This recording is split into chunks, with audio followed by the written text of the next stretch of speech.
y para aquellos que luego lo vean diferido, pues serán ya buenas tardes, buenas noches o buenos días. Pero básicamente, me gustaría darles la más cordial bienvenida a este seminario que tenemos, en este caso con Greg Messenger, que va a hablarnos sobre, lo voy a simplificar, lo voy a decirlo en español, que es negociando con Trump en la era 2.0, ¿no? Los temas de comercio con unos vecinos, en épocas de vecinos difíciles, ¿no? Pero bueno, el punto, y aquí la idea, bueno, Greg nos hará favor de exponer en inglés, pero de todos modos, eventualmente si hubiera preguntas y respuestas, sí entiende español, sí nos puede ayudar a por lo menos escuchar, recibir las preguntas en español y ya la respuesta, pues si se puede en inglés o en español, ya eso nos podrá apoyar con eso. Pero bueno, les cuento que dentro de las cosas que estamos tratando de impulsar en el posgrado de la Facultad de Derecho es que tengamos más actividades en otros idiomas, en inglés, en italiano, pues básicamente que estamos enfocando un poco eso, porque sí creo que el futuro tiene que ver más con esa posibilidad de llegar a más lugares y poder tener profesores que puedan venir de más de otros lugares también, ¿no? Entonces, en ese sentido, bueno, aquí en el caso concreto, la División de Estudios de Posgrado, como parte todo el posgrado en Derecho, junto con las otras entidades que son el Instituto de Misiones Jurídicas, la FES Zacatlán, la FES Aragón, que somos las que impartimos Derecho y además tenemos estudios de posgrado, pues tratamos de mantener actividades, ¿no? Entonces aquí, afortunadamente, estas actividades, además de que se quedan grabadas, pues creemos que sirven, llegan a mucha gente gente que está interesada. Entonces, en ese sentido, bueno, eso para poner un poco de contexto del seminario. Y yo básicamente en esta ocasión le cedería las cámaras y micrófonos a Ana Georgina Alba Betancourt. Ella es investigadora del Instituto de Investigaciones Jurídicas y es la responsable de la coordinación del posgrado en Derecho, del doctorado en Jurídicas. Y bueno, que ella sea nuestra moderadora, nuestro chair, y bueno, que ella nos haga favor de presentar a Greg.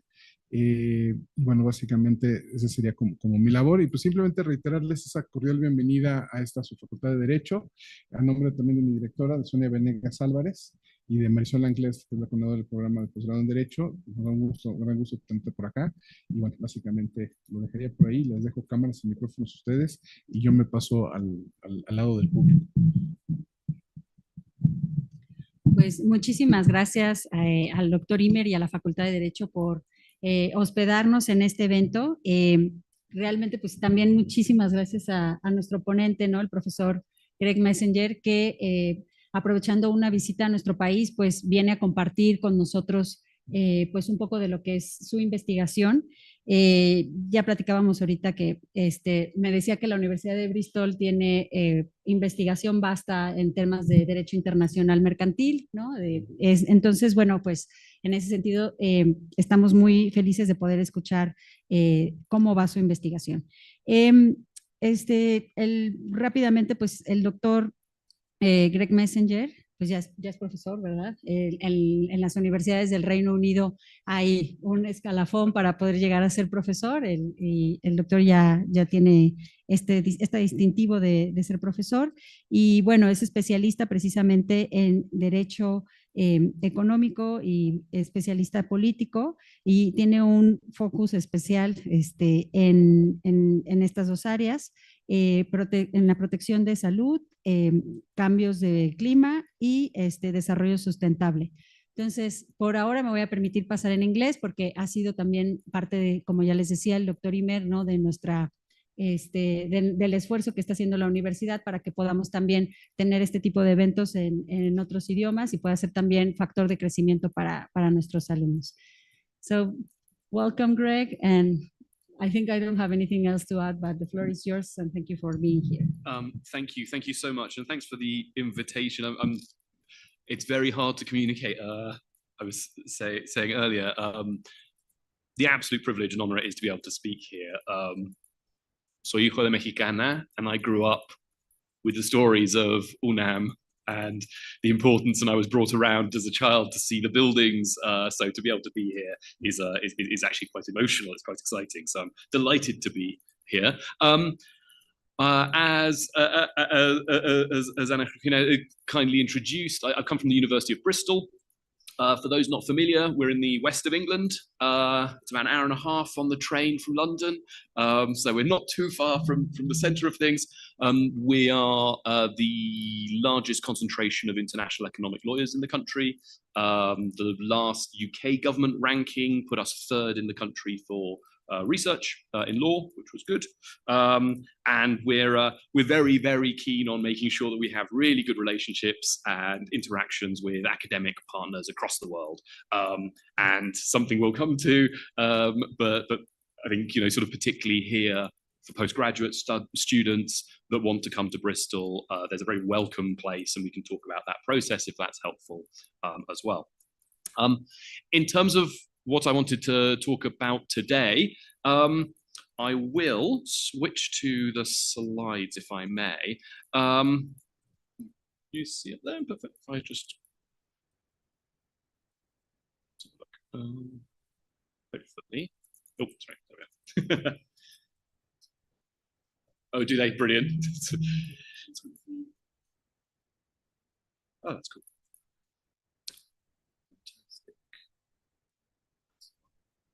Oh, wonderful. Thank you. I've been working on, so by way of introduction, I've been working, my background was public international law. When I did my doctorate in Oxford, of those that did international economic law, everyone did investment law. Nobody did trade law. Trade law wasn't terribly fashionable. And then in the UK, and when I got my first job, my first permanent job at Liverpool, I couldn't tell them I was a trade lawyer. I had to say, I'm an international lawyer. I happen to look at trade, and I can also teach constitutional, administrative, and anything else you need, please, And then the UK, many of you will be aware, decided it wanted to leave the European Union. And suddenly we had a need for trade lawyers in a way that we hadn't done before, because trade policy had been run from Brussels. I spent 4 years working in the UK government on trade-related issues to do with Brexit. And a lot of my research agenda now is shaped by those experiences. So what I wanted to do is talk a little bit about the trade system, which is in multiple different crises at the moment. And maybe a bit of a hopeful angle about what we can still do and the place of law within it. And then additionally, just some specific things in relation to Mexico, because Mexico is in a very, very specific relationship with the US, but also with China, but also with the EU and others. So it makes it quite an interesting example to examine. So if we just switch to the next slide, please. La siguiente, por favor. Perfect. I can do it here. So one of the things I wanted to say, anyone know I took the photo in, I use it in all of my classes. This is in the Palacio Nacional, El Mundo de México, and then all of the products. So global value chains, global supply chains, they're not a new thing, right? This has been around for a long time.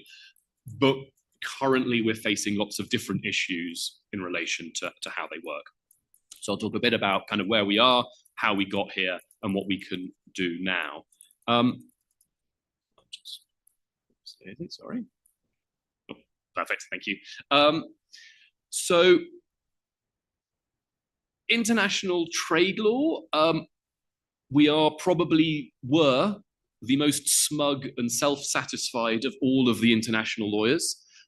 Trade law, the law particularly at the World Trade Organization, was considered this amazing development, right? So created in 1995, the product of nearly a decade of negotiations. Think of the flaws or the challenges we face in international law. Customary rules, a lack of codification, a lack of enforcement, a lack of dispute settlement, a lack of institutional frameworks, all of that corrected at the World Trade Organization. a clear set of rules codified that apply to all members, compulsory dispute settlement, and a really effective institutional framework of committees and so on. So actually, seemingly, the future of international law, trade law, worked very well. And as part of that, panel system, so tribunals for resolving disputes, and a standing tribunal, the appellate body, like the appeals court for trade, which sat at the peak, referred to as the crown jewel of the WTO. In the words of the great late James Crawford, dispute settlement at the WTO, the most successful interstate dispute settlement mechanism in the world, bar none. And of course, the great Professor Ricardo Ramirez of UNAM, who was, of course, an appellate body member and one of the great sort of stars of the legal development there. So that was all going very well. And then, el siguiente, por favor. Then we started to stumble a little bit. So, actually, I think I can, there we are. So that brilliant, wonderful system started facing some problems. Not everyone could agree everything in Geneva, so everyone, particularly the big players, started negotiating free trade agreements. And so lots and lots of free trade agreements with legal obligations, creating a fragmented system. And again, international lawyers, we were very stressed about it. Increasingly also, some of the big players, consistent non-compliance, so they would lose cases and still not comply. Suddenly then feeling a bit like the rest of international law, very nervously. In the case of the US on trade remedies, a bit niche. In the case of the EU on agri-food regulation, sanitary and phytosanitary measures. And then additionally, part of all of this deadlock. So very hard to agree new rules. At the WTO, we currently have 164 members, plus 2 incoming. Decision-making is taken by consensus, which means no one objects.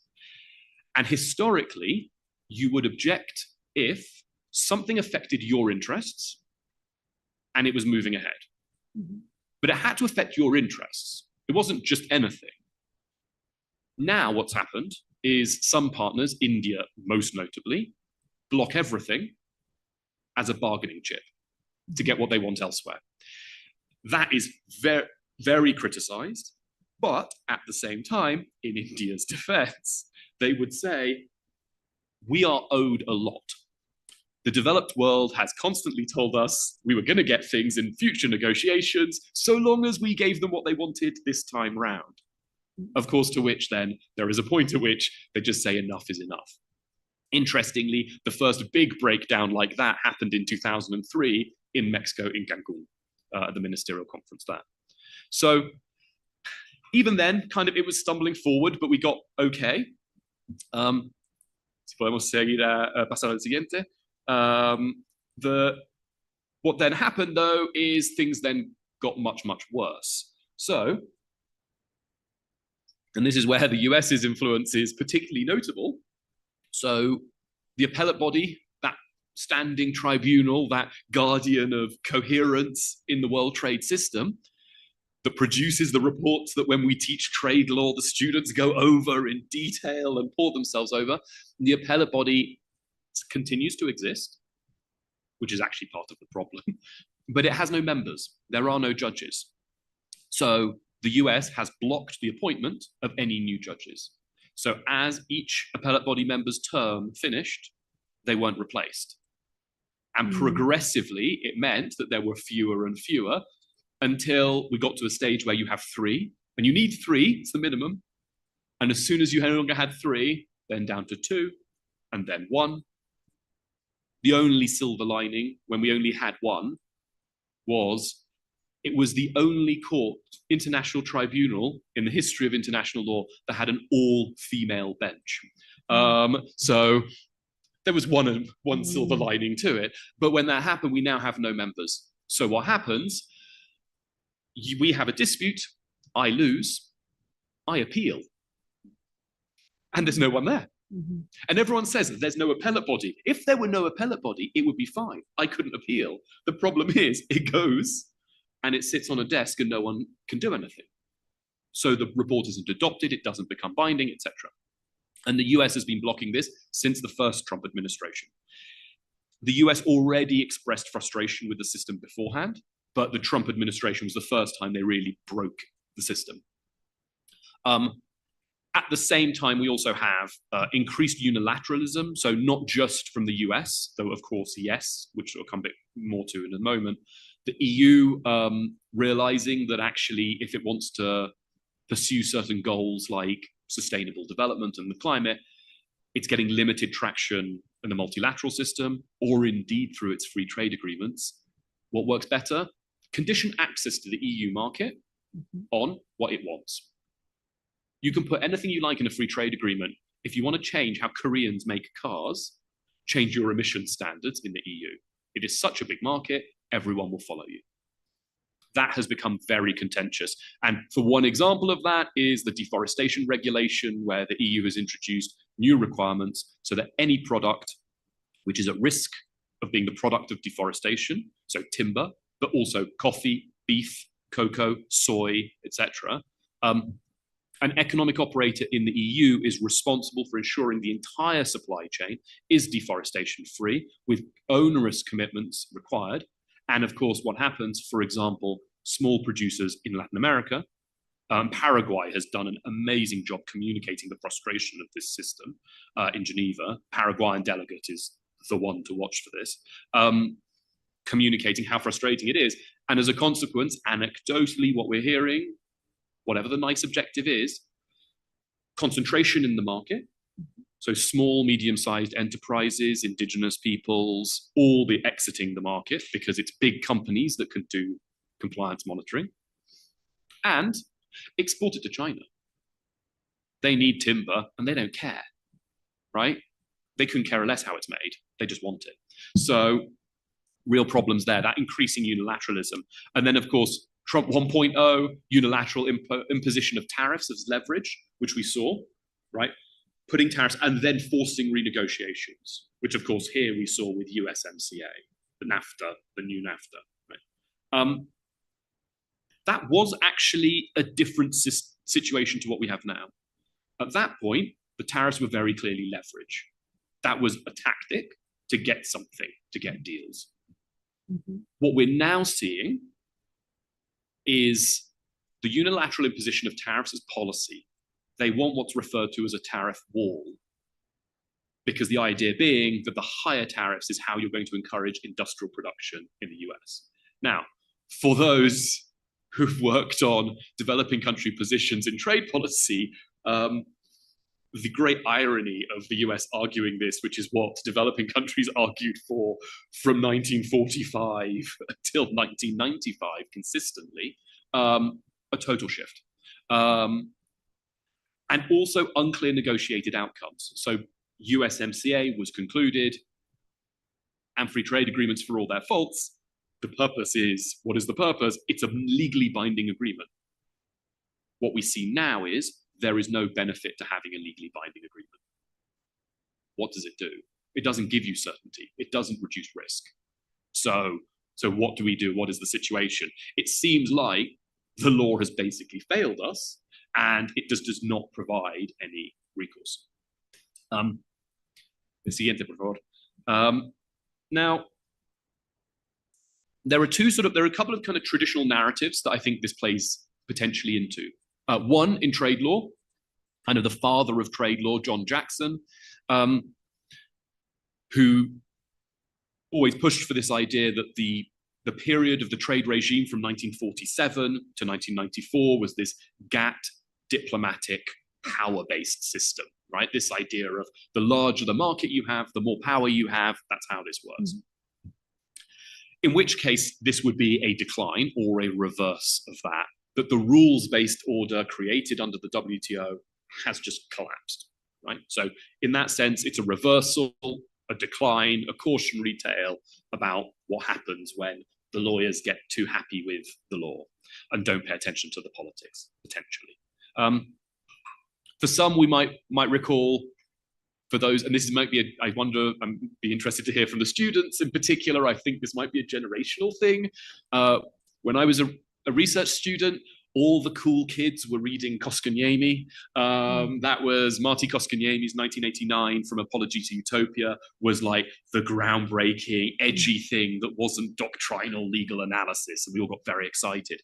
In Koskaniemi's account, essentially the international legal order and the way we talk about it oscillates between saying there are rules. I mean, not everyone follows them all the time, but there are rules, right? One that we're familiar as international lawyers, apology, to utopia, this idea of like, actually, no, the rules are as they are, they're meant to be, this is the account of it, this is what is going, and things do actually work, and you just don't understand how the system works, this utopian account, and it oscillates between these two narratives, in which case maybe we're just in an oscillation from utopian to apologetic and so on.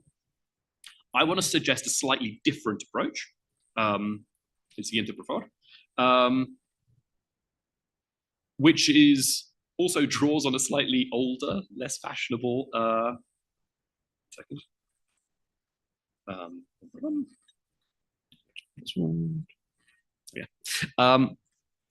way of reframing it. So if we think of the way that we think of legal obligations, and oftentimes, particularly in trade law and generally in international law, at times also, we think of the system as a body of rules, right? A systemic formalistic account of a legal system as a body of rules with prescriptions. Thou shalt not, right? If we think back to a former member of the and president of the International Court of Justice, Rosalind Higgins, in her 1995 Problems and Process, International Law and How We Use It, she tries to sort of push back and says, you need to understand international law not just as a body of rules, but as a process, right? International law is enacted.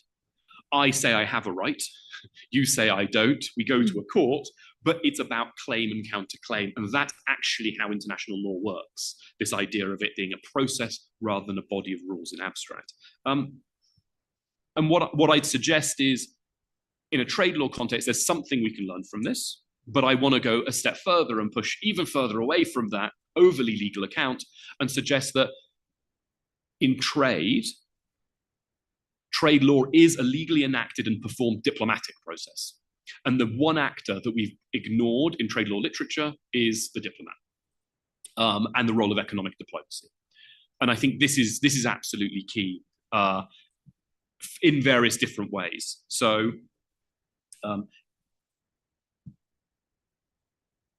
here's an example. So there are moles I can make from scratch. Mole verde is not one of them. I have tried 5 times. Every time it has been a disaster. So I import jars. Note the warning labels.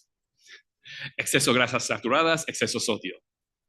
Now, these warning labels are the product of a decade and longer battle of what sometimes jokingly, some of you might be familiar with a book Annie Bradford wrote called The Brussels Effect, this idea that because the European Union is so big, it shapes how everyone else regulates. The joke in the region is these are the result of the Santiago effect, because Chile was the first country to introduce mandatory warning labels on the front of products for unhealthy foods.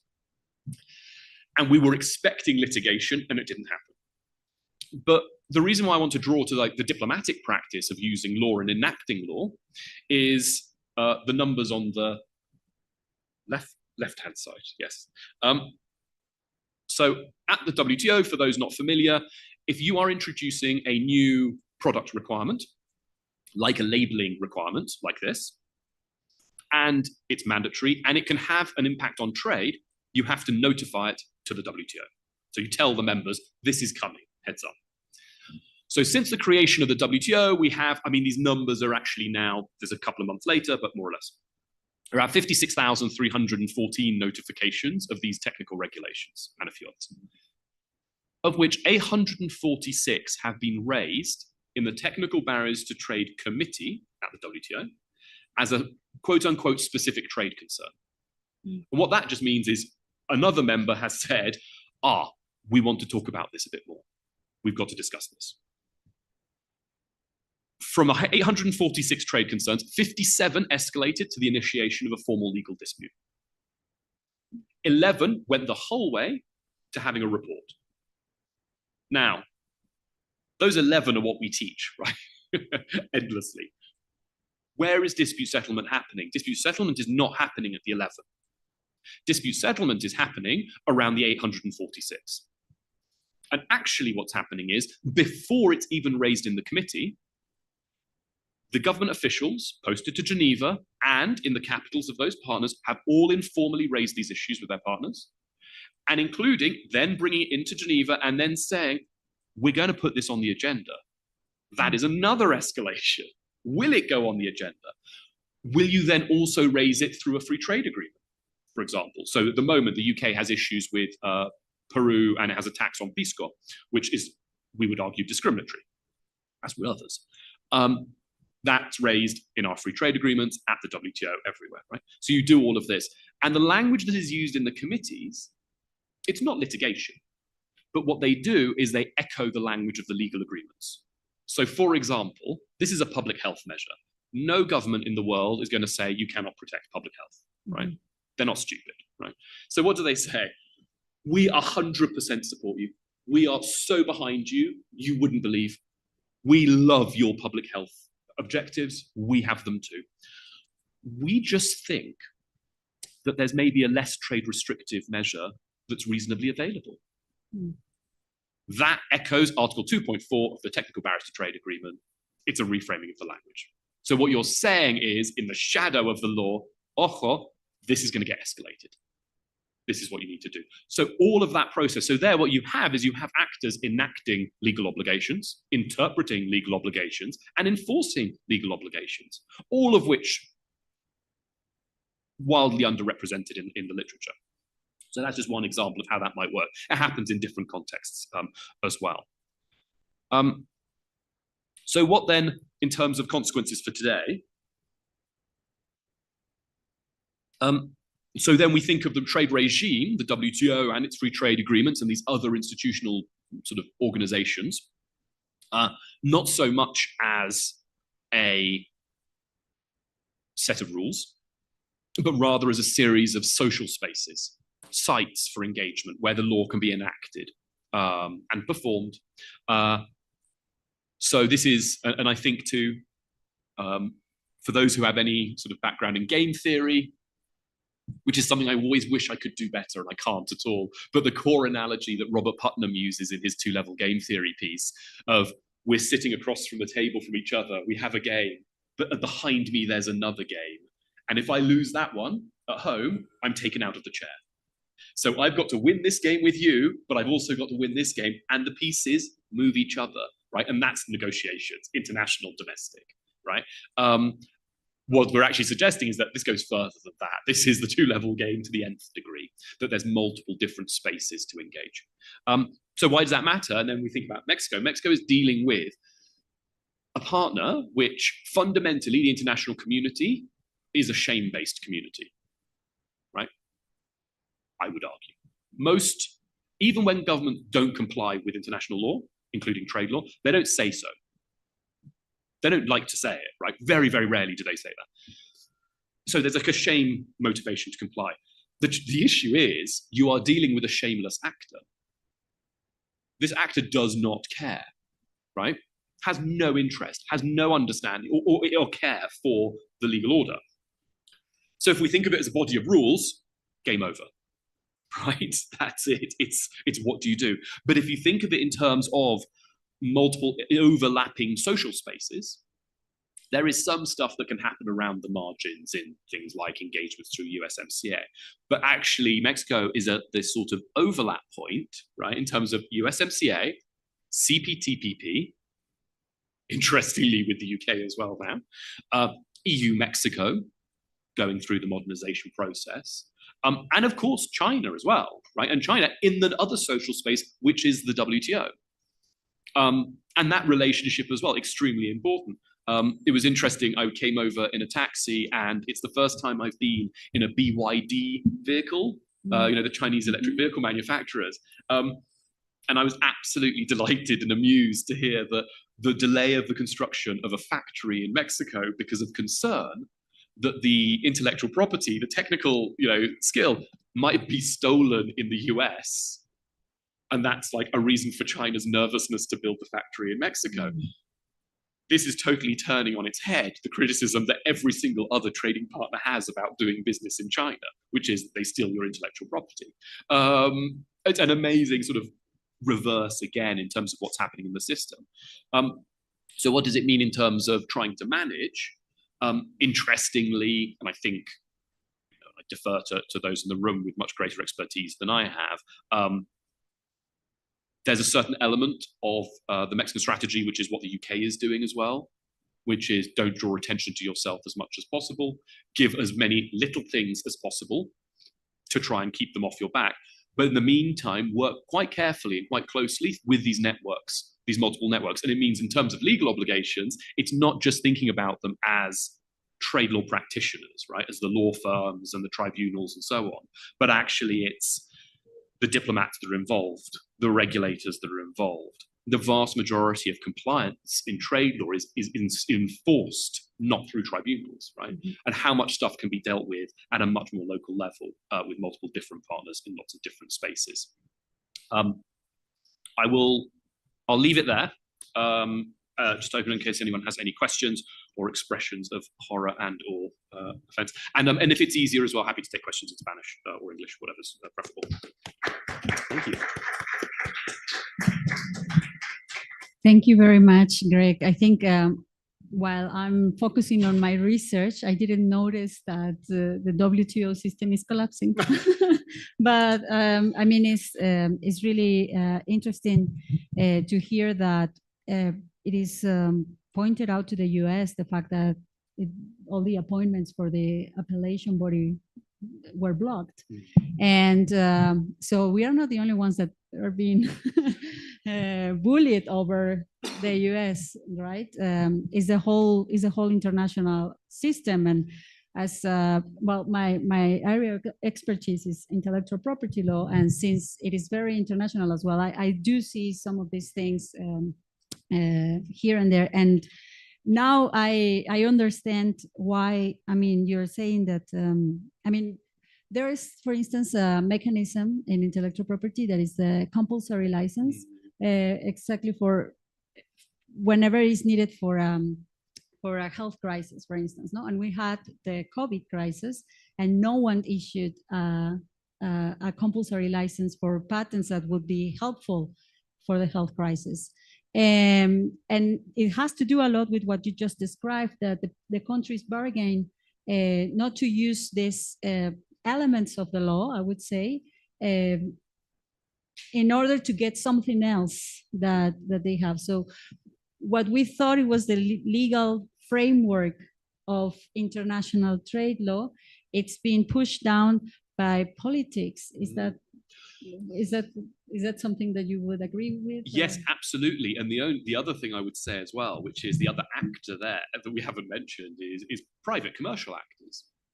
Yeah. The playbook that large pharmaceuticals use is exactly the same as tobacco, prepared foods, ultra-processed foods, the alcohol sector.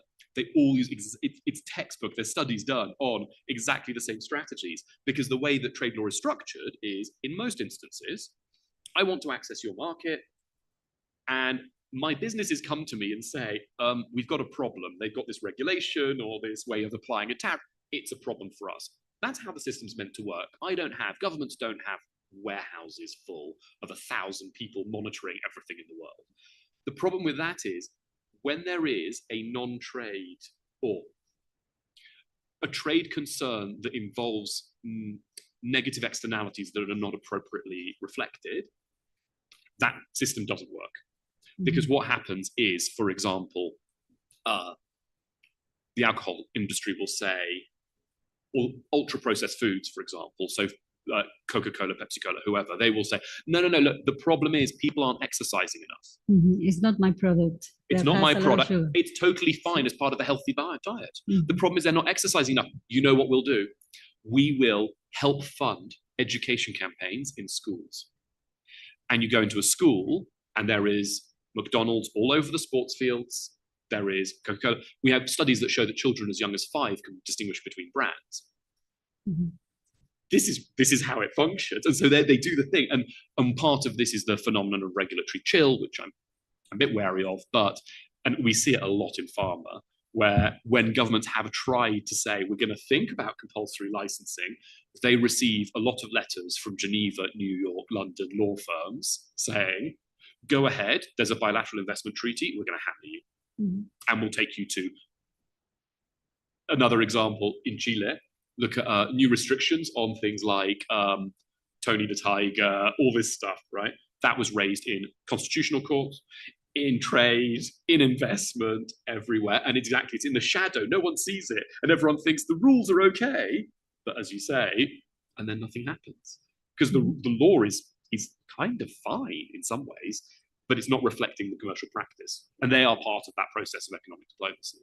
They're very organized. Yeah. So, and what about this Trump 2.0 era, where we have exactly the unilateral imposition of tariffs now as a policy? Yeah. I mean, are we all like going to follow? I mean, there is no chance that there will be a WTO process against this. I mean, I know that in the case of Mexico, most of our market, it's reliant of what is happening in the US. But I mean, like you said, China is coming as well, and we should look into other investors as well. But anyway, so do you think there is a chance that someone will put on an issue, I don't know how to put it, like, it's like a dispute, a formal legal dispute. A formal legal dispute before the WTO. Yeah, 100%. And we see it. So China's already started, and others. The problem we have is they'll start the process. We'll get a panel report, and the US will appeal. It'll be over. But it's part of a strategy, and that's also it won't part. be executed, never, because there's affiliation that is. So what they'll then do is they will say, we've won. Mm-hmm. Formally, it's not been adopted, mm-hmm. but we're entitled to put tariffs on you, and we're doing it because we're following the rules. Mm. And that's really what this is. And that, again, is part of the performance using legal obligations. That is China's way of saying, look, we're putting tariffs on you, mm-hmm. but we're doing it in accordance with the spirit, if not the strict rules of the system. And that's something very difficult to, to deal with. I think that's being done as part of a strategy. So the WTO, to a certain extent, it can do certain things, but it'll be all the members. The big worry is, and particularly for Mexico, the UK we're in a slightly strange position. For us, services is the key issue. We are each other's largest service markets, whereas for goods, much less so. Goods, it's less of a concern for us. But for Mexico, the recent discussion is the US wanting tariffs, and then these tariff wall, and then saying, if you've got a free trade agreement with us, or you're on side, you're within, but then you need to be joining us with the high tariffs on everyone on the outside. Mm. So then the problem is it's being forced to choose, well, do you or don't you do this? The only hope we have is that the decision-making is extremely erratic, and none of it betrays any understanding of the actual way these things work. So you remember Trump said, oh, it's going to be tariffs on all this, and autos. There's going to be a tariff on autos. And then the auto sector just said, if you do this, we shut down. September the 11th, on the day when the borders closed, 6 GM factories closed and were mothballed because they just went, we can't open, it doesn't work. But the problem will be trying to manage that. And again, I mean, but it's also just we're trying to imagine that you're dealing with a rational actor, and you're not. Like what he does is, it's not policy, it's berrinche. Like that's basically it. It's that's where we're sitting.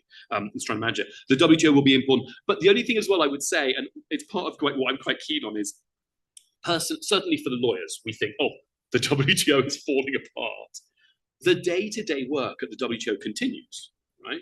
The committees meet, they resolve issues, They develop new rules. So loads of stuff happens. Meetings, yeah.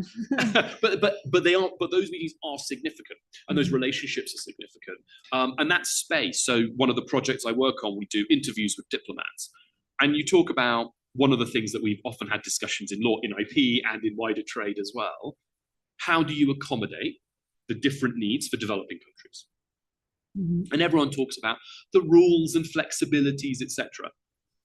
Talk to diplomats. One of the things that actually makes a difference, say in Geneva in the WTO, is the UK has a team of around 25 people working on the WTO in Geneva. And they cover lots of different things. Barbados has 4, covering the WTO and every other UN body in Geneva. So what do? You say, can we meet? Okay, when are you available? Because your diary is less flexible than mine. We meet when you're available. And if it's between things, I will be in the atrium. So in the WTO, there's a big atrium where there's a cafe.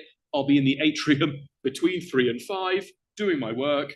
You come by, we'll grab coffee and talk then. But I can be flexible. That's not a thing that the legal rules recognize, but it's the way that you accommodate these partners in the system to make sure it functions. So it's that kind of the law and the practice of the law as enacted in the institutions. Okay. I know that a lot of you just arrived. Welcome. But I don't know if anyone has a question. You know there's a test, right?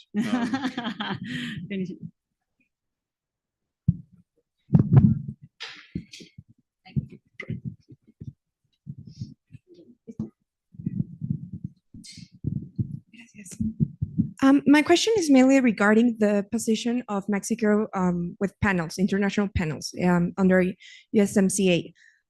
Because we were talking earlier about the fact that since WTO is like kind of blocked at the moment, and we used to have these panels settled already, and we have settled a lot of differences through them.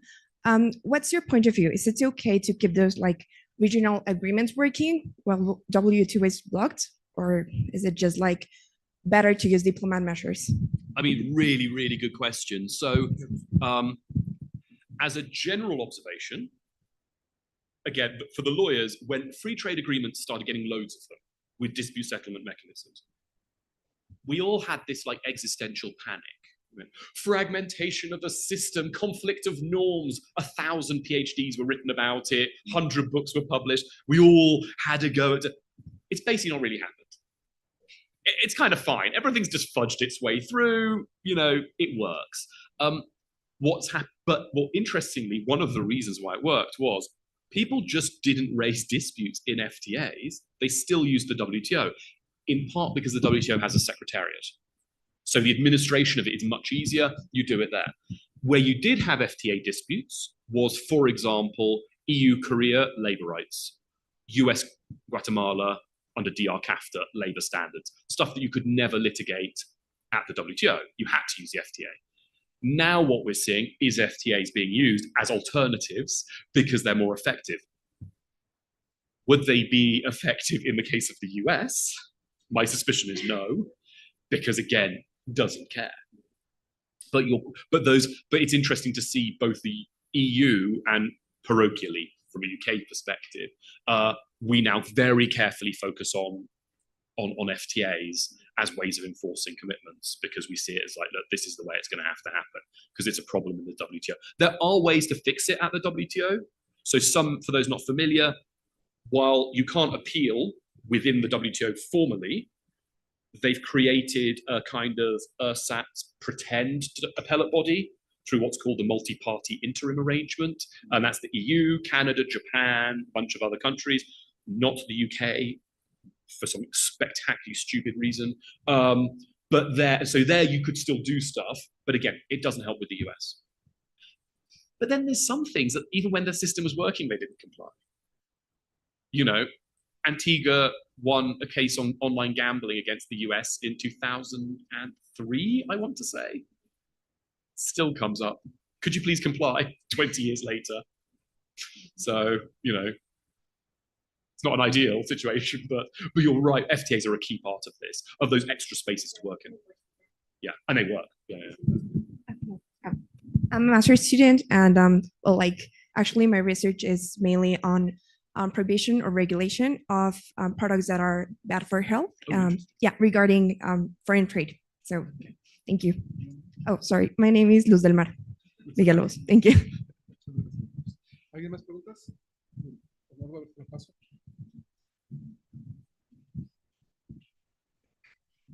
Thanks. Thanks a lot.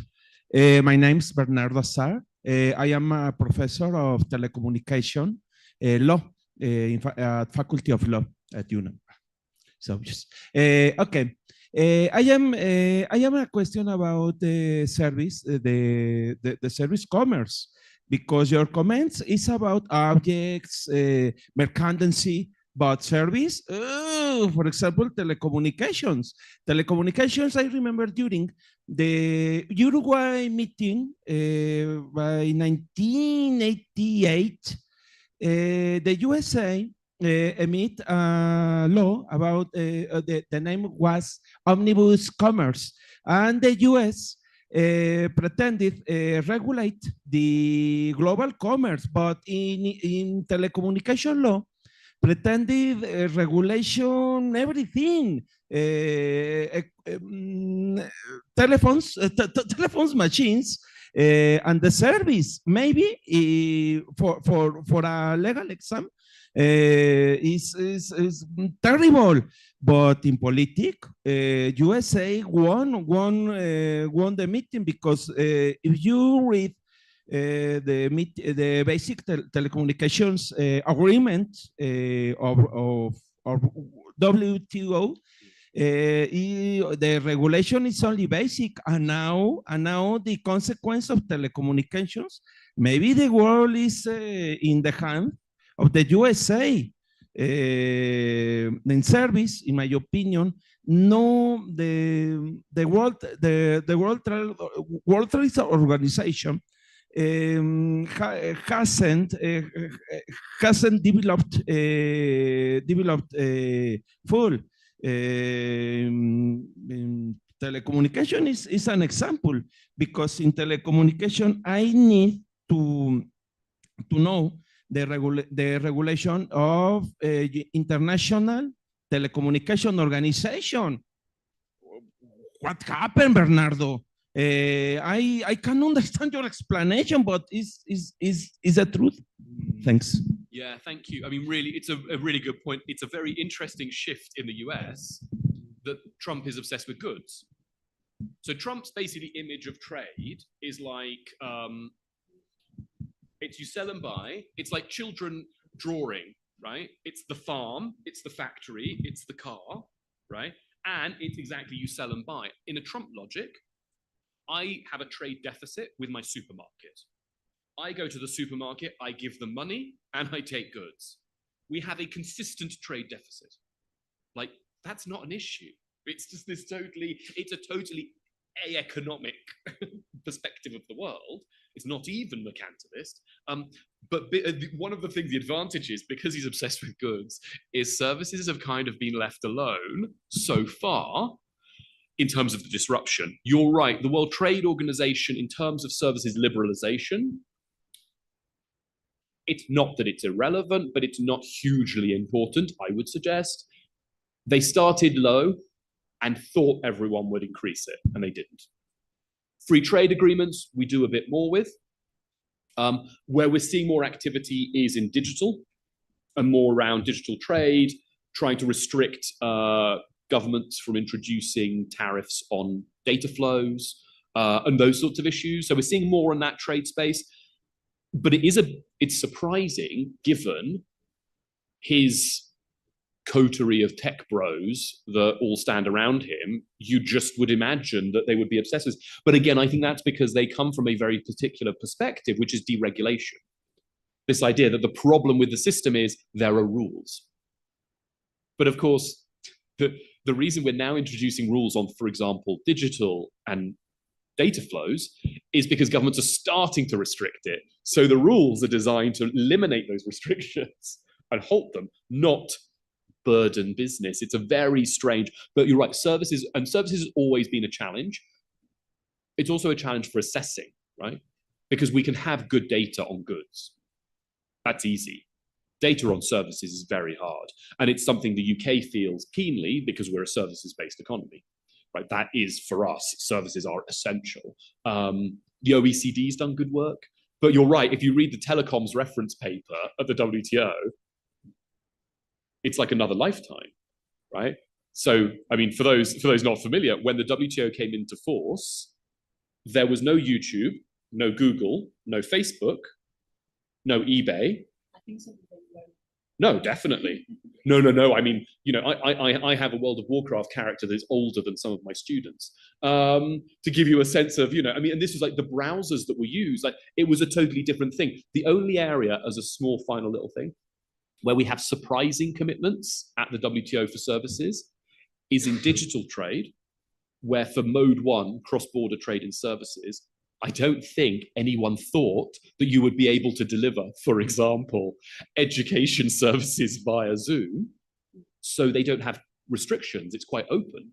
But yeah, it's services are kind of that not discussed thing as part of the system. And it's crazy because it's economically the most important part for us and for many others as well. Yeah, absolutely. ¿Hay alguien, otra pregunta por ahí? Un favor, si me pueden poner la primera diapositiva, la del título.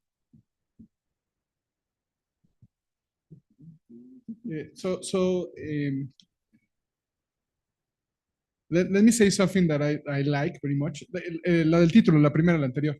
I like very much on the title, and I would like to point it to the students. When you are saying something like dealing, it's, no sé si ustedes la ubican, ¿qué significa en español dealing? Ajá. Negociar, ¿no? Pero ¿qué otra palabra significa dealing? ¿O qué otra traducción le podríamos dar a dealing?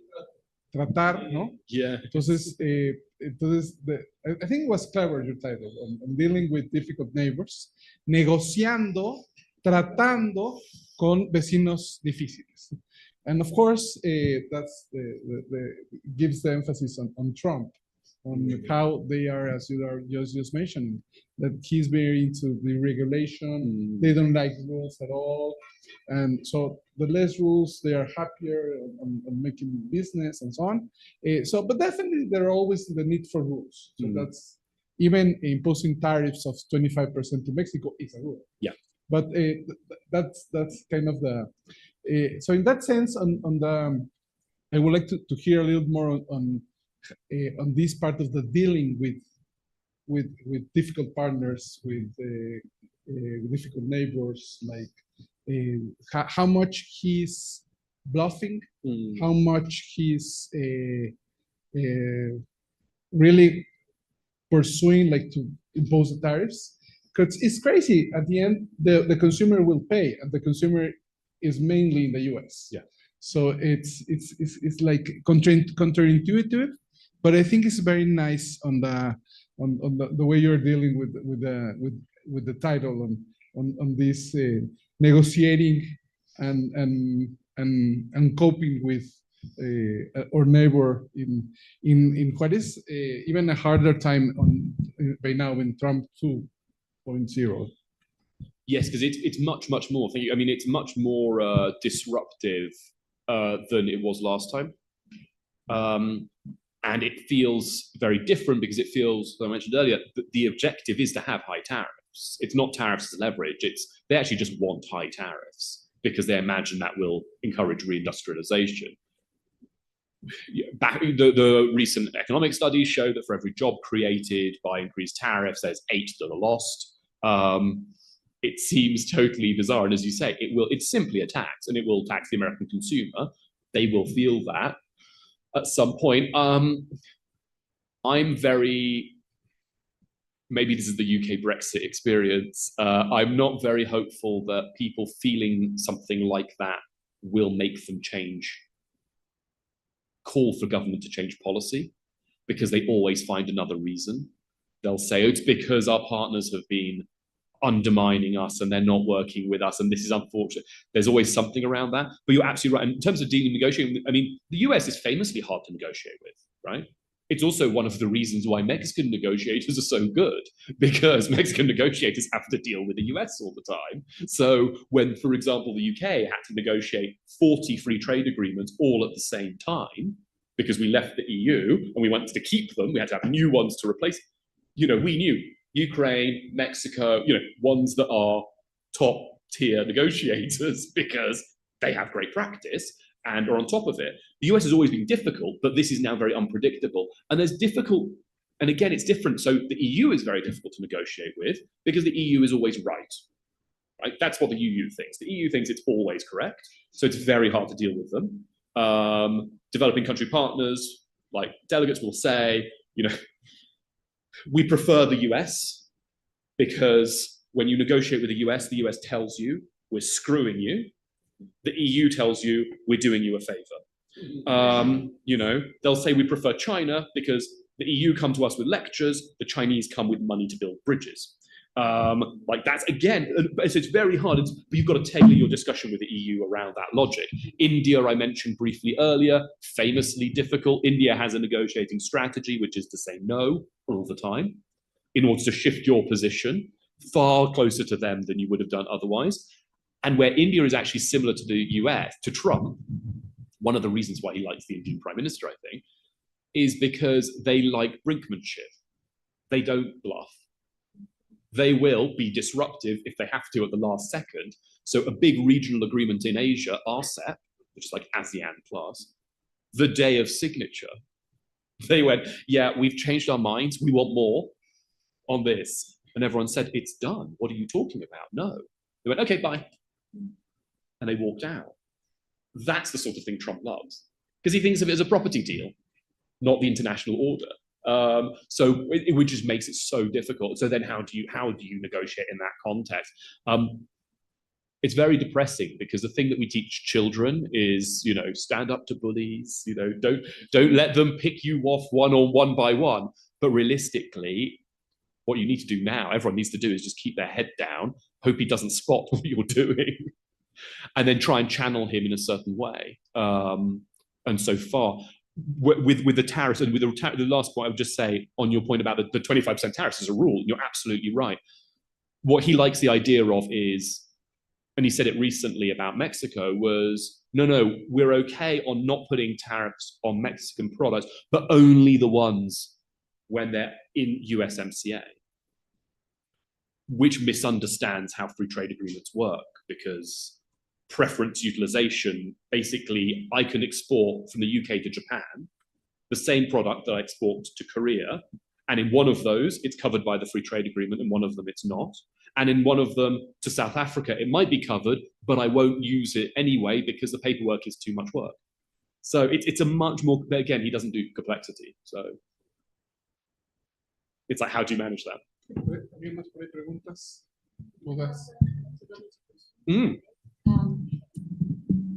Regarding your methodology, because he was telling us that right now in your research, you are interviewing diplomats to see how it works. How do you translate what the diplomats tell you into your law perspective? It is a methodology question.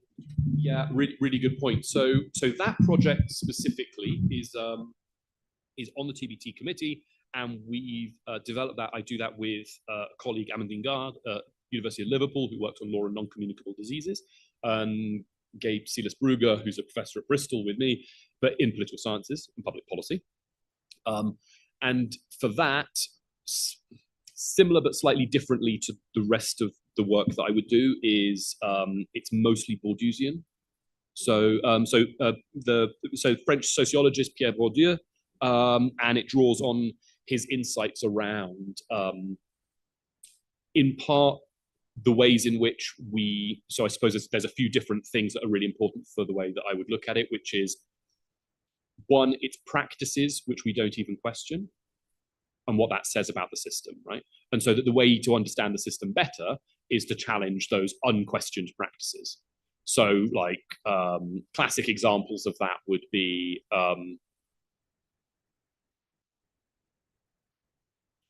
the assumption that law means order rather than chaos, right? Which is a thing that we teach all the time, right? It's real, like in international law, there's like a chaotic system, there's anarchy, or there is order and there is law. And actually going to the question point there, anarchy has its rules, right? And so it's kind of partly it's to do with that, and then partly it's to do with the way in which actors in a space, in a site, draw on different types of capital to improve their position. And sometimes that's financial and economic capital, but it isn't always. Sometimes it'll be symbolic or reputational. And so I did a piece years ago, which was ridiculous, but a labor of love, looking at how counsel in the International Court of Justice assert types of authority by referencing, for example, their academic positions, how they wear academic gowns, or they don't, they wear barristers' gowns, or these are all ways of essentially improving your position, right? So even you said at the beginning, right, you know, with the hierarchy, right, the titles. So I'm doctor, but I'm now professor as well. That, I mean, that doesn't mean anything. It's a symbol of something. But what it does mean is in front of a class, when my PhD student gives a lecture, and I give a lecture, the students listen to me more. That's an exercise of authority, right? Through drawing on symbolic capital. So it's those sorts of insights that we look into. And with the diplomats, it's really interesting because a lot of them will talk about things because they've created a community, particularly in Geneva. And they will say, so there's little terms they'll use, which are really telling about how that space works. So one thing they'll say is they'll be like, oh, it's a real issue. In this house, a problem we've faced for many years is ... But in this house, en esta casa, and you're like, it's an international organization, right? And it's because they're a club. It's a community, they have rules. And if you want to know how the law is then enforced and interpreted, you have to know what the rules of that community is in order to inform that. And that's kind of that. So that's the sort of the direction that I come from. Are there any women? Yes. So really, so that's really interesting. So it depends a lot on the member. So which government sends their delegation.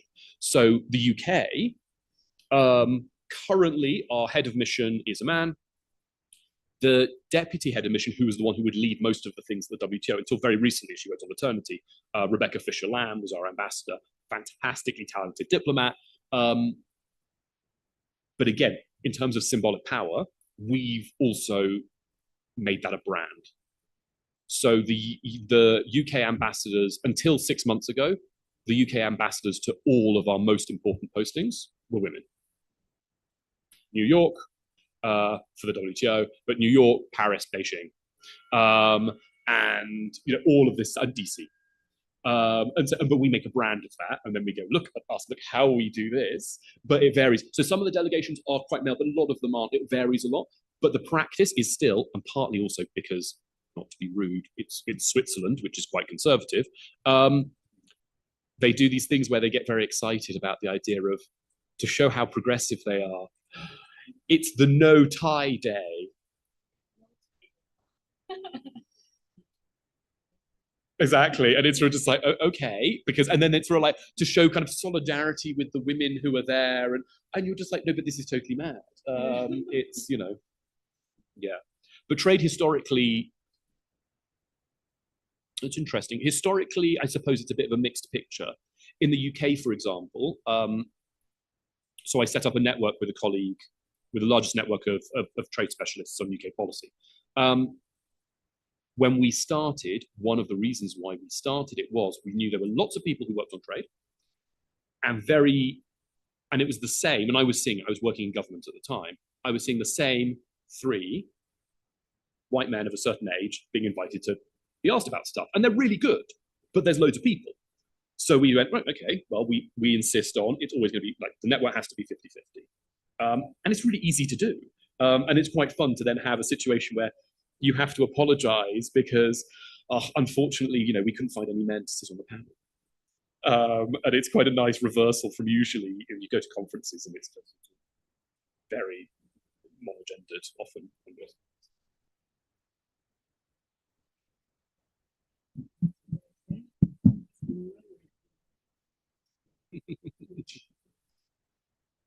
platicamos de Cristo. Sí, si quieren, ya. Bueno, acá sí te echas mi mano. Email.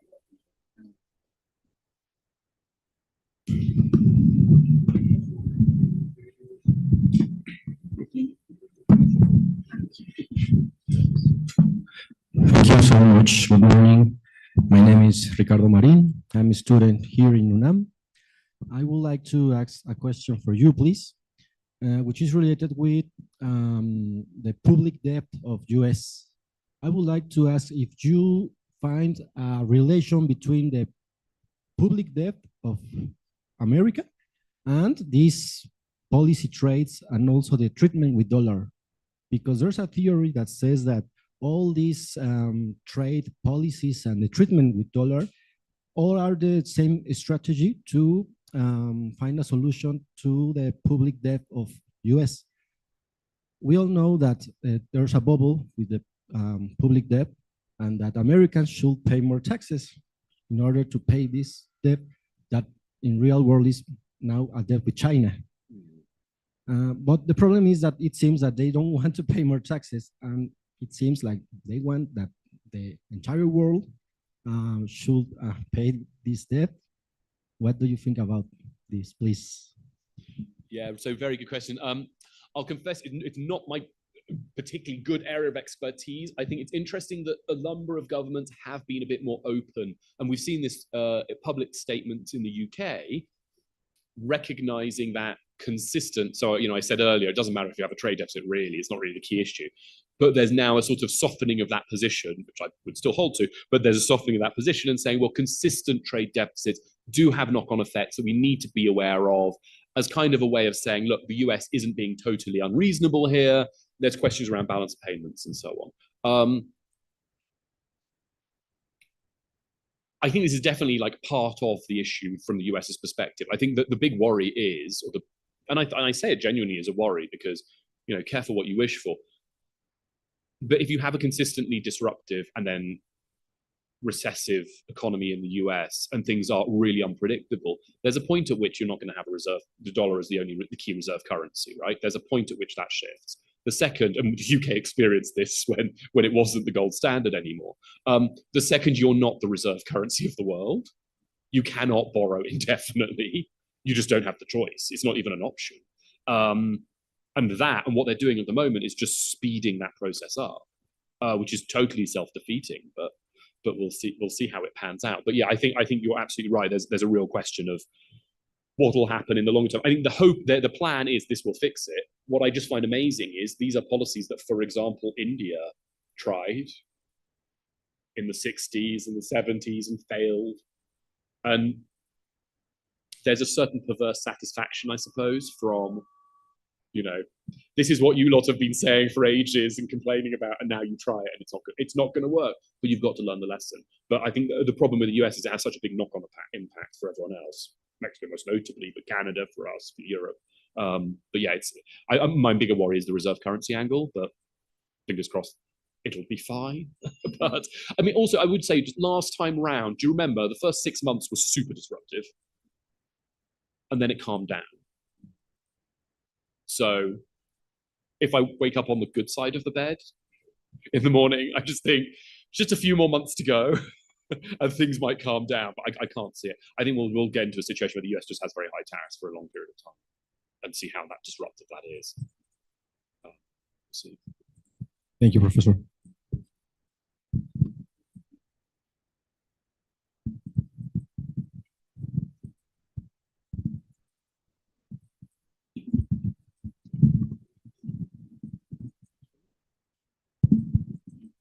Congratulations for your exposition. It was fantastic. In Mexico, we have a principle of justice. The justice should be free and faster. Pronta y expedita. However, about the topic that it's on table, there are a lot of points of view. It should be a technical topic. However, Donald Trump is politic, almost gangster. What will be the play? What will be the possible finals in this topic. Mexico have the dependence of 80% of the trade with USA, and obviously try to open the market with other partners is not easy at this moment. Thank you. Yes, yeah, really good question. So I think there's something quite interesting about the trade regime, which is if you think of any legal system, right, you think of what maintenance of order, redress of wrongs, delivery of justice, those are all kind of. Article 3.2 of the Dispute Settlement Understanding says the purpose of the dispute settlement system is maintain certainty and predictability in the multilateral trading system. Like, doesn't care about justice. It's about like predictability because traders need to have predictable, you know, sort of standards. So already there's a bit of a bias. And actually, you're right, the political element of Trump. But I'd suggest that even the technical stuff is still super political and really, and a lot of it touches on very, very sensitive issues. So for example, the EU's restrictions on genetically modified organisms. The recent Mexico dispute over GM corn with the US. Think of Australians who get annoyed because they say the EU has a model for protecting geographic indications, which many others do, right? So one of them is feta. Feta has to come from Greece. There are Australians whose grandparents are Greek. There's a Greek community in Australia, and they make feta in the way that they've always made feta. But they cannot export their product to Europe because it can't be called feta.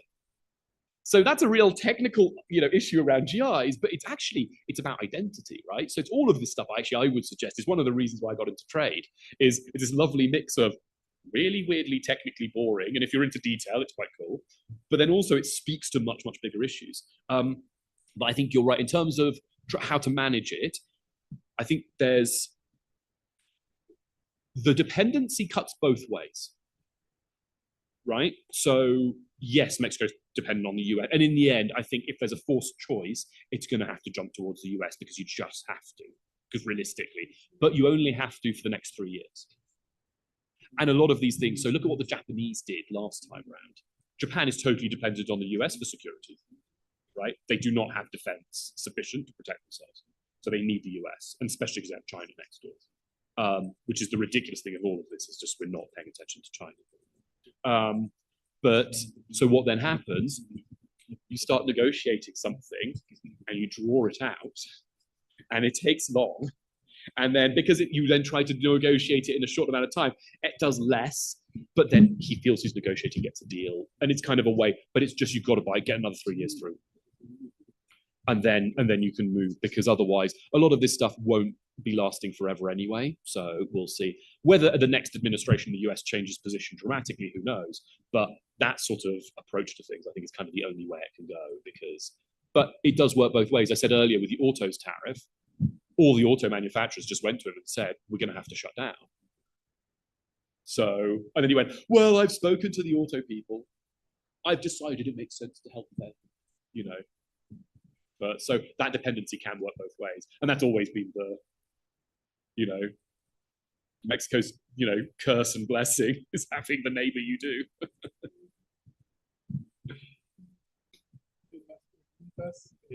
Como dijeron, se pueden hacer en español, perfecto en español.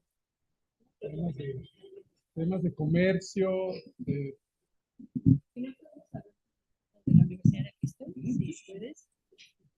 Yeah. Sí, sí. Sí, bueno, entonces estábamos comentando antes que todos se van a reír y espera hasta que, porque yo, bueno, entonces, hijo de mexicana, pero mi mamá se mudó a Inglaterra en el 74, entonces yo hablo como una señora que tiene 70 años. Incluso que no había vivido aquí por décadas. Entonces, Bristol, sí, no, para estudiar y sí, para el intercambio. Entonces entiendo que hay intercambio para los estudiantes haciendo el doctorado, pues, y de maestría también, pues merece la pena. Entonces, para lo que es derecho de la Organización Mundial de Comercio, lo que es todo lo que es internacional económico, nosotros tenemos más especialistas en la Facultad de Derecho que cualquier otra escuela en el país. bueno, por varios diferentes motivos. En términos de investigación, el tercero en derecho, el tercero en el país. Internacionalmente creo que QS 60 times higher, 56, algo así. Tendría que checar. Pero el ranking es que a mí todo lo del ranking odio, es a total false metric, pero entiendo que para mucha gente importa y ayuda también porque tenemos que ser sinceros, si están buscando trabajo, lo que sea, para los empleadores y pues les gusta eso. Entonces, y luego, entonces, Bristol, tenemos la Facultad de Derecho, bueno, pequeña, comparado con UNAM. Eso sí, somos de facultad, somos 120. Y luego estudiantes más o menos haciendo maestría, unos 200 y doctorado quizás 50. Entonces tenemos una comunidad muy unida, muy bonita. Tenemos centros de investigación, uno de Derecho Internacional. Dependiendo de lo que se interesan, hay diferentes centros de Derecho Constitucional, Europeo, Internacional, de Salud, de Innovación y Tecnología. Y dentro de esos centros bueno, tenemos lo típico, gente presentando lo que están investigando, discursos, conferencias, todo eso, y podrían tomar parte de todo eso. Para nosotros, todos los estudiantes que, bueno, si hacen el doctorado, en nuestro modelo eres, bueno, compañero, parte de la comunidad académica y esperamos que comparten todas las discusiones y todo, y eso es. Y son independientes. Tendrían como disque anfitrión en la facultad, que es miembro de la facultad, que luego les ayudaría y ponerles en contacto, y luego además otro estudiante que está haciendo el doctorado, que igualmente haría algo parecido. La ciudad de Bristol en sí, sí están, bueno, el mar sí, pero ojo, el mar en Inglaterra no es como el mar aquí. La primera vez que mi abuelita llegó a Inglaterra dijo, esto es una sopa de chocolate. Qué horror, pero está muy bonito. Eso, frío, pero está muy bonito. La ciudad de Bristol está muy de moda también. Tiene mucho de música, de comida, todo lo de arte también. Bueno, no es Siqueiros, pero todo lo que es Banksy, muralistas, para nosotros, like urban muralism, todo eso es Bristol. Para música, toda cultura, todo eso, 1 hora y media de Londres y al lado tienes esto, es súper bonito. Yo no soy de Bristol, entonces, sí, y a mí tampoco me pagan para hacer cosas de turismo. Merece la pena vivir ahí, es muy bonito estar. Pero no sé si tienen alguna pregunta de como los estudiantes, cómo es estudiar, cómo es estar de visita.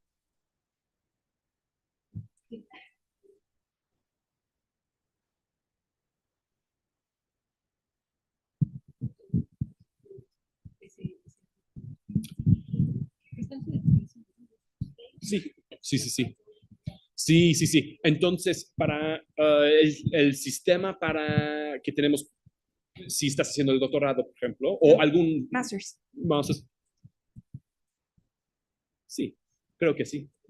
Tendría que checar, pero de seguro que sí. Sí, porque para nosotros tú también lo que haces pones un proposal, lo que quieres hacer, que puede ser parte de lo que estás investigando aquí o otra cosa. Y eso, si es sobre, por ejemplo, trade law, te pones en contacto y lo hablamos y luego y lo trabajamos juntos para hacer para que sea interesante también, porque tiene que merecer la pena, porque si vas a viajar tanto. Yeah. Y también para hacer más redes sociales, todo ese tipo de cosas ahí también. Gracias.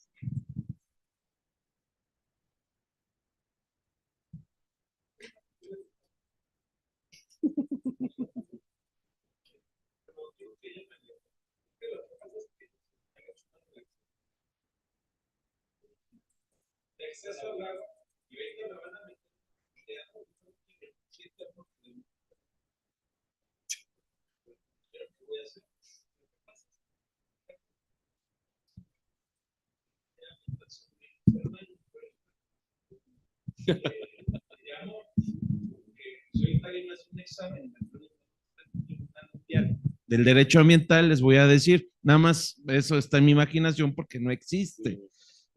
Pero sí se me llama la atención sobre todo porque nosotros manejamos la hipótesis, ahí estoy un poquito copiando lo que se decía en los 80 con Margaret Thatcher, cuando fue primera ministra, de que el derecho humano de acceso al agua es una responsabilidad del Estado.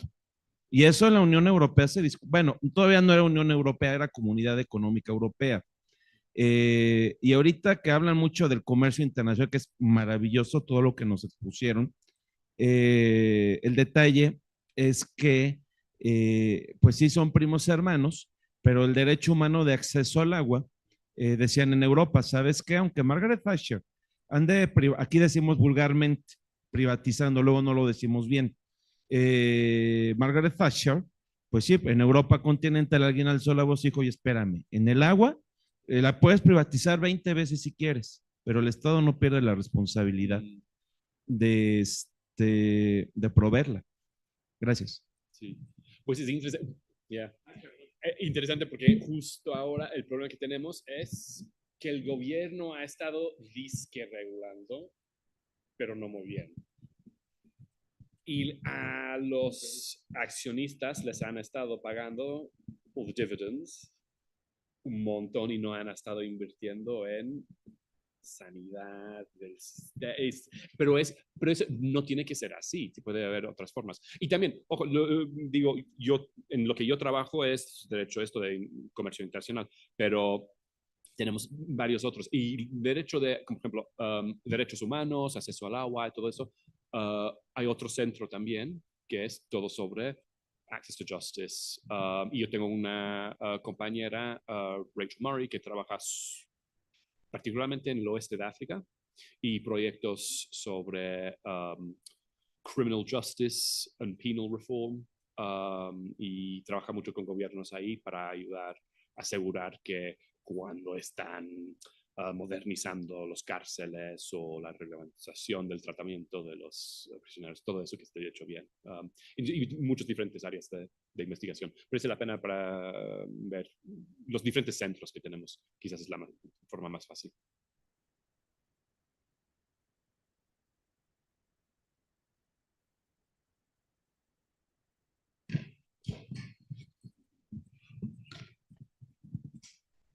Bueno, yo creo que básicamente nada más resta darles una constancia a ambos, pero eso previo, se me acompañan con una serie de aplausos.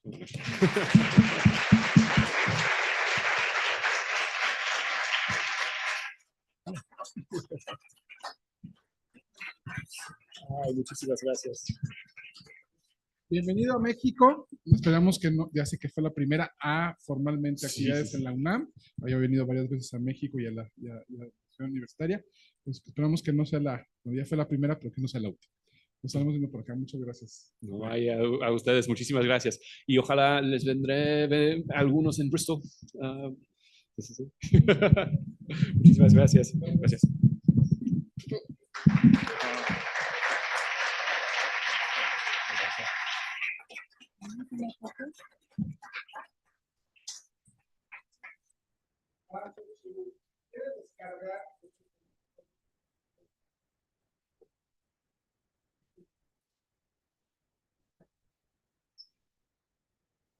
Sí, nosotros tenemos para lo de asistencia un montón de nuestros estudiantes son internacionales. Entonces tienen que hacer. Recording stopped. ¿En serio? ¿Ahora? Porque no podemos es complicado. Pero fíjate que no había, quizás estaba más tranquilo, no sé, fíjate, no tenía que hacer de nada, sin problema, no tenía que. Sí, pero pues quizás otros tiempos, fue antes del Brexit.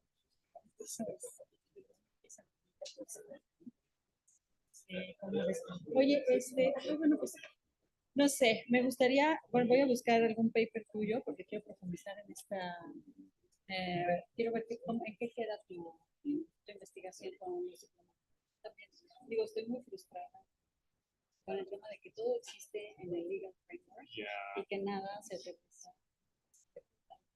Entonces, pues puedo seguir criticando el Regular and the Bad, el Legal Framework, pero me gustaría como un siguiente paso ya hacer a ver qué piensan. Sí, bueno, te mandaré algunas cosas. El proyecto de las es interesante porque eso fue por parte de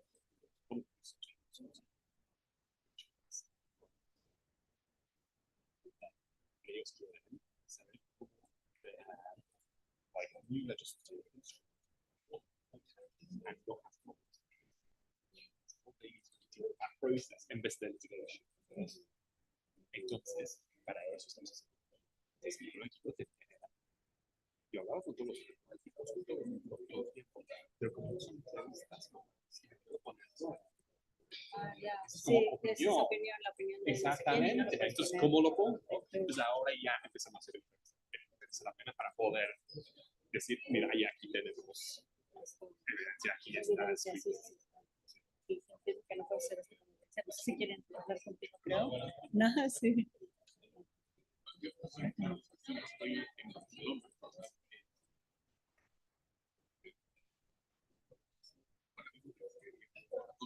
sí, mi trabajito más de migración. Ay, qué chido. Y son estancias históricas. Sí. Como si un vuelo directo por historia.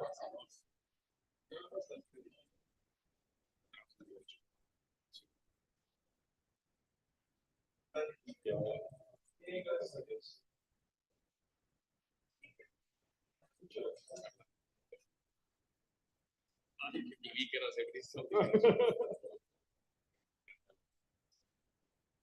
Sí, igualmente.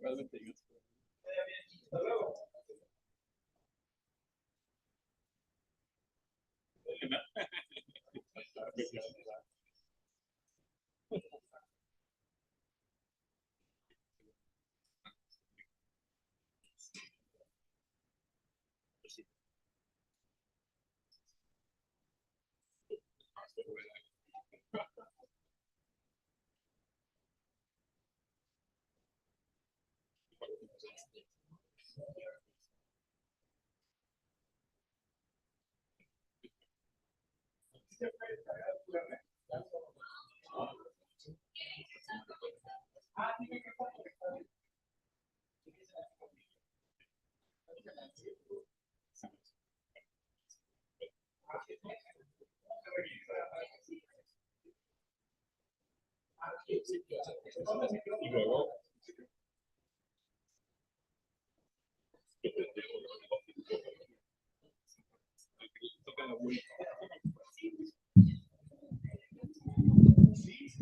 Ahorita les van a explicar cómo.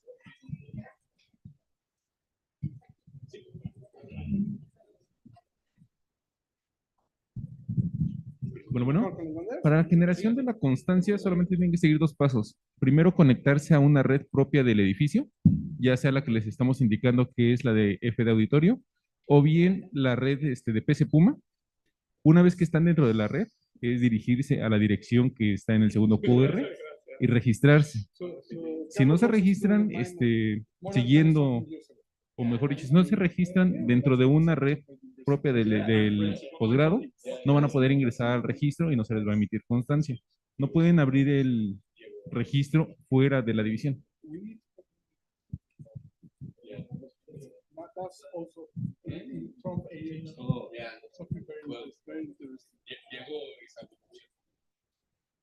it's fantastic because it's and it's